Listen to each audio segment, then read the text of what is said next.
Bonjour à tous et bienvenue à votre café matinal, 3 fois par semaine maintenant. Lundi, mercredi et vendredi, on commence la semaine fort ensemble.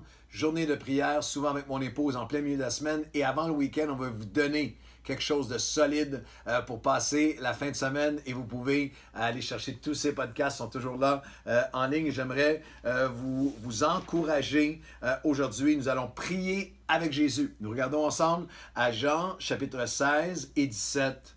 Et notre thème général, c'est lever les yeux vers le ciel. Et aujourd'hui, c'est lever les yeux avec le ciel pour plus de l'esprit. On regarde à Jean 16 et 17. Et Jean 17, verset 1. Après avoir ainsi parlé, par référence au chapitre précédent, après avoir ainsi parlé, Jésus leva les yeux vers le ciel. Et il dit, Père, l'heure est venue. Glorifie ton Fils, afin que ton Fils te glorifie. Jésus a levé les yeux vers le ciel et il y a 10 prières. On les regarde une par une, on va être là pour quelques semaines.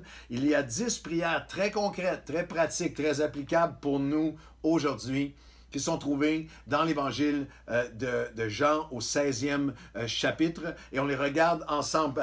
Lever les yeux vers le ciel et prier pourquoi? Eh bien, lever les yeux vers le ciel et prier lorsque nous sommes exclus. On a vu hier, dans ces moments d'exclusion, lorsqu'on est rejeté, exclu, trahi, traité injustement, Jésus nous a enseigné comment prier. Si vous avez manqué ce message d'hier, allez le chercher parce qu'il n'y a aucun d'entre nous qui va y échapper. Il y aura des moments où l'exclusion fait tellement mal, où le rejet fait tellement mal, mais il est là pour nous consoler et il est là pour convaincre. Alors on regarde à la deuxième prière. Jésus a levé les yeux vers le ciel et levé les yeux vers le ciel pour non seulement lorsque nous nous sentons exclus, mais lever les yeux vers le ciel pour plus de son esprit.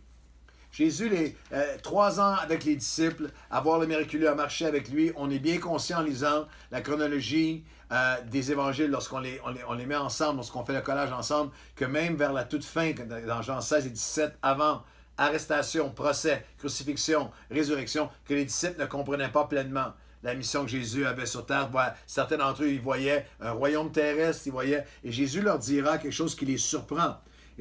Jean chapitre 16, verset 7, « Cependant, je vous dis la vérité, il est avantageux que je m'en aille, parce que lorsqu'il leur annonce qu'il va les quitter, ils ne comprennent plus, ils sont dans la tristesse, votre cœur est rempli de tristesse, mais je vous dis qu'il est avantageux, Jean 16, 7, que je m'en aille, car si je ne m'en vais pas, le consolateur ne viendra pas vers vous, mais si je m'en vais, je vous l'enverrai. » Lorsqu'on parle du consolateur, le mot paraclète, paraklétos, veut littéralement dire celui qui se tient avec nous. Jésus dit, je vais mourir, je vais ressusciter. Le même esprit qui a ressuscité Jésus, qui m'a ressuscité d'entre les morts, va habiter en vous. Votre nouvelle naissance, lorsque vous accueillez le Seigneur Jésus-Christ, vous demandez pardon pour vos fautes, vos péchés, vous le recevez comme votre Seigneur, votre Sauveur personnel, vous devenez le temple du Saint-Esprit. Et c'est la prière, deuxième prière au quotidien pour le croyant. Je prie pour plus de son esprit. Il continue, il explique que le consolateur, le verset 13 de Jean 16, quand le consolateur sera venu, l'esprit, le pneuma, le souffle de Dieu qui donne un souffle à chaque aspect de notre vie, il vous conduira dans toute la vérité. Car il ne parlera pas de lui-même, mais il dira tout ce qu'il aura entendu et il vous annoncera les choses à venir. Alors, une question importante, peut-être que c'est banal pour certains, peut-être que ça fait partie de votre quotidien, mais je pose cette question parce qu'elle est essentielle.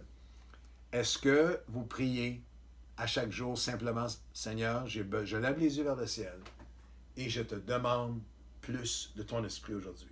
J'ai besoin de plus de ton esprit. Parce que plus de son esprit, c'est parce que nous avons besoin de plus de consolation, du consolateur. Dans toutes les offenses de la vie, les déceptions de la vie, les peurs de la vie, les blessures de la vie, les regrets de la vie, Seigneur, j'ai besoin. Il y a une multitude de croyants offensés qui deviennent offensants. Des gens blessés qui blessent d'autres. Des gens qui ont perdu leur joie. Des gens qui ont perdu leur goût de témoigner. Des gens qui ont perdu leur louange parce qu'ils n'ont pas permis au consolateur de venir faire son œuvre de consolation pour plus de consolation. Est-ce que vous avez demandé à l'Esprit aujourd'hui? Est-ce que vous avez prié simplement? Je vous promets qu'il n'y a pas une journée de ma vie. Vous dites, ah oui, c'est parce que tu t'en vas prêcher. Non, non seulement pour un ministère public ou pour la prédication. Non, simplement à tous les jours. Pour ses consolations, ses guérisons intérieures, comme père, comme époux, comme homme de Dieu, face à tout ce qui prend place autour de nous. L'antidote à oppression, dépression, idéation de panique, d'angoisse, d'anxiété. Esprit de Dieu, aujourd'hui, j'ai besoin de plus de toi. Je lève les yeux vers le ciel. Fais-le avant de partir le matin, fais-le dans ta voiture, fais-le au travail, fais-le entre deux rendez-vous, fais-le avant de te coucher le soir. T'as arrêté, Seigneur, j'ai besoin. Je lève les yeux pour plus de ton esprit. Heureux ceux qui ont faim et qui ont soif, parce que moi, je vais les rassasier. Je vais répandre mon esprit. C'est vous qui êtes si limités dans votre bonté humaine, être capable comme parents de donner de bonnes choses à vos enfants. Combien plus le Père donnera-t-il, accordera-t-il le Saint-Esprit, le consolateur, à ceux qui le demandent. Alors nous levons les yeux vers le ciel pour prier pour plus de consolation. Levez les yeux vers le ciel pour plus de l'Esprit parce que c'est plus de consolation. C'est aussi plus, par l'Esprit de Dieu, de confrontation des mensonges de notre ennemi. Au verset 12 et 13, il dira, maintenant le consolateur sera venu, il vous conduira dans toute la vérité. Il y a dans le combat spirituel une essence qui est souvent oubliée, qui est souvent ignorée ou négligée, qui est celle de la vérité contre le mensonge. Lorsqu'il y a une description de Satan, lorsqu'il y a une description de tout ce qui est le plus maléfique, le plus satanique, le plus sombre, le plus destructeur, dans le monde spirituel, on décrit Satan comme le père du mensonge. Et au quotidien, l'ennemi veut me mentir à mon esprit. Au quotidien, l'esprit de vérité peut me ramener à confronter, à refuser, à faire taire des mensonges. À faire taire des mensonges de découragement, de dépression, faire taire des mensonges d'accusation, de culpabilité, de honte, d'amertume, de désespoir pour l'avenir. Tu ne t'en sortiras pas. On ne se relève pas de ça. On ne peut pas revenir d'une telle attaque. Tu ne peux pas accomplir ce que... Regarde ce que tu as fait. Regarde l'échec que tu as. De mensonges face à toi, aux autres, à la situation, à ton passé, ton présent, ton avenir. J'ai besoin à chaque jour. Et on a tellement limité cette dimension de l'œuvre de l'esprit. Laissez-moi vous dire aux chrétiens qui écoutent, c'est beaucoup plus que l'Esprit me conduit dans la vérité et me garde dans une bonne doctrine. C'est beaucoup plus qu'une vérité doctrinale. C'est la vérité de Dieu contre l'accusateur. C'est la vérité de Dieu contre celui qui tend des pièges. C'est la vérité de Dieu à chaque jour. Voici la vérité de Dieu pour aujourd'hui dans ma vie. Voici les promesses de Dieu. Voici ce que je choisirai de repasser dans mon cœur. Il me recalibre vers la vérité. Il me redirige vers combien de millions de fois j'ai vécu dans ma vie d'avoir des pensées envahir mon esprit de mensonge, de peur, d'inquiétude, de découragement, d'angoisse, d'anxiété pour l'avenir et de prendre un temps dans la présence de Dieu. Saint-Esprit, viens maintenant, tu es mon consolateur. Saint-Esprit, viens maintenant me conduire dans toute la vérité. Me faire confronter. Hey, ça, c'est pas vrai. Voici maintenant la vérité de Dieu. Alors, levez les yeux vers le ciel pour plus de consolation, pour plus de confrontation des mensonges de l'ennemi, pour plus de conduite avec confiance. Il vous conduira. Il vous annoncera les choses à venir. Jésus a dit dans Jean 16, le même texte, mais au verset 12, j'ai encore beaucoup de choses à vous dire, mais vous ne pourriez pas les porter maintenant. Mais lorsque l'Esprit va venir, lorsque l'Esprit sera accordé, le consolateur va être venu, il va vous conduire dans la vérité, il va confronter les mensonges, il va vous consoler, vous convaincre, mais aussi, il vous annoncera les choses à venir. Dans chaque aspect de nos vies, là, après maintenant, plus de 35, 36 ans et plus de ministère, j'ai tellement un sens profond du fait que Jésus dit, il y a encore beaucoup de choses à vous dire, mais tu ne seras pas capable d'y prendre. Je n'aurais jamais pu imaginer sur ces 35 ans toutes les victoires, toutes les choses extraordinaires, mais je n'aurais jamais pu non plus imaginer toutes les épreuves. Le niveau, l'intensité d'épreuves que les années me réservaient. Mais pour chaque saison, je lève les yeux vers le ciel et dis maintenant, aujourd'hui, Seigneur, conduis-moi dans les choses à venir. Conduis-moi dans ce que tu as préparé. C'est ça qui bâtit notre confiance. Mars 2020, pour nous tous, sera le début de la pandémie, du confinement. Combien de temps ça va durer? Mais pour un pasteur comme moi, avec le nombre d'églises que nous avons, le nombre de responsabilités, d'organismes affiliés, tous nos plans, toute notre direction, nous n'avons jamais vécu une année comme celle-ci. Mais à tous les jours de ma vie, Saint-Esprit vient me conduire, vient me calmer, vient m'apaiser, vient me conduire. Donne-moi plus, je lève les yeux pour plus de l'Esprit, plus du consolateur et plus de confronter les mensonges de l'ennemi, va me conduire dans la vérité et plus de sa conduite qui conduit à ce sens de confiance. Il va m'annoncer les choses à venir. Je termine avec ceci. Nous levons les yeux vers le ciel.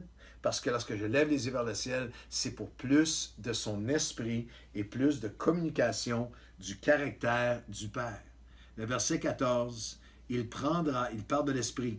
Jésus dit, il va me glorifier parce qu'il prendra de ce qui est à moi et vous l'annoncera. Tout ce que le Père a est à moi. Et c'est pourquoi j'ai dit qu'il prend de ce qui est à moi et qu'il vous l'annoncera. Le Saint-Esprit prend du caractère du Père et du Fils et il vient nous le communiquer. Et moi, j'ai besoin de plus de ce qui est du Père et du Fils. Plus de son amour, plus de sa patience, plus de son pardon, plus de sa compassion sans limite, plus de sa douceur, plus de sa patience, plus de sa bonté, plus du caractère du Père et du Fils que le Saint-Esprit désire tellement me communiquer. Alors ensemble aujourd'hui, Seigneur, nous levons les yeux vers le ciel. Nous levons les yeux vers le ciel pour te demander plus de ton esprit. Parce que nous avons besoin de plus de ta consolation. Viens consoler, viens guérir. Plus, Seigneur, de confrontation de notre ennemi, de ses mensonges. Conduis-nous dans la vérité de tes promesses, la vérité de tes plans parfaits, la vérité de tes œuvres préparées d'avance pour nous aujourd'hui.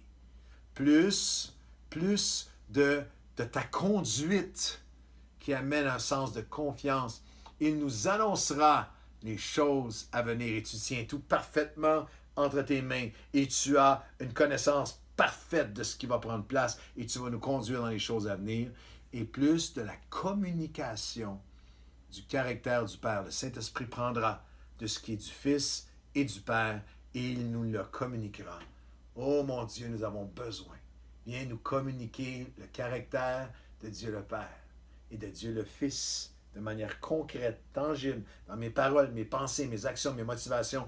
Aujourd'hui, communique-moi une parcelle de ton caractère, Seigneur, pour que je puisse aimer comme toi, penser comme toi, pardonner comme toi, marcher comme tu veux que je le sois. Et Seigneur, être ton cœur, tes mains. Et Seigneur, que tu puisses entendre nos prières aujourd'hui. Nous levons les yeux vers le ciel et nous disons et nous prions pour plus de l'Esprit dans le nom de Jésus. Amen et Amen. Bonne journée à tous et priez aujourd'hui pour plus de son Esprit en levant les yeux vers le ciel.